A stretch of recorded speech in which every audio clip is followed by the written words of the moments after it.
जब उस भड़कती हुई खतरनाक आग में हजरत इब्राहिम अलैहिस्सलाम को फेंका गया तो आपने अपनी जबान से दुनिया की तारीख का सबसे बड़ा तवक्कुल दिखाते हुए क्या फरमाया, आइए देखते हैं। ये उस वक्त की बात है जब हजरत इब्राहिम अलैहिस्सलाम ने एक लॉजिक से भरी महफिल में उन जालिमों को लाजवाब कर दिया तो वो शर्मिंदगी मिटाने के लिए गुस्से से पागल हो गए और चीखने लगे, इब्राहिम को खत्म कर दो और अपने खुदाओं की मदद करो। कौम ने फैसला किया कि नऊजुबिल्लाह हजरत इब्राहिम अलैहिस्सलाम को जिंदा जला दिया जाए। इस मकसद के लिए एक बहुत बड़ा मैदान चुना गया। कहा जाता है कि कई दिनों तक लोग लकड़ियां जमा करते रहे। नौबत यहाँ तक पहुँच गई कि अगर कोई औरत बीमार पड़ती तो वो मन्नत मानती कि अगर मुझे शिफा हो गई तो हजरत इब्राहिम अलैहिस्सलाम को नजरे आतिश करने के लिए इतनी लकड़ियां दूंगी।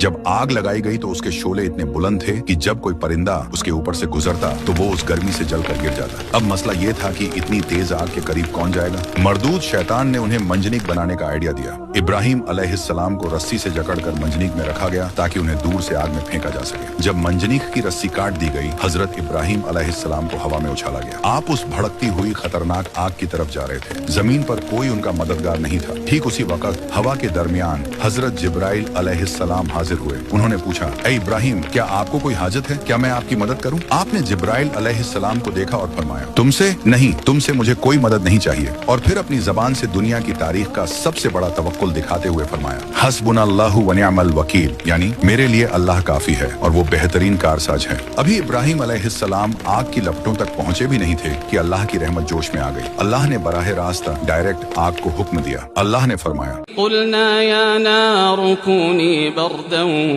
व सलामन अला इब्राहिम, यानी ऐ आग, इब्राहिम पर ठंडी और सलामती वाली बन जा। जैसे ही इब्राहिम अलैहिस्सलाम आग में गिरे, दुनिया ने एक हैरान कुन मंजर देखा। आग ने इब्राहिम अलैहिस्सलाम के जिस्म को छुआ तक नहीं, आग ने उनके कपड़ों को भी नहीं जलाया। सिर्फ वो रस्सियां जल गईं जिनसे उन्हें बांधा गया था।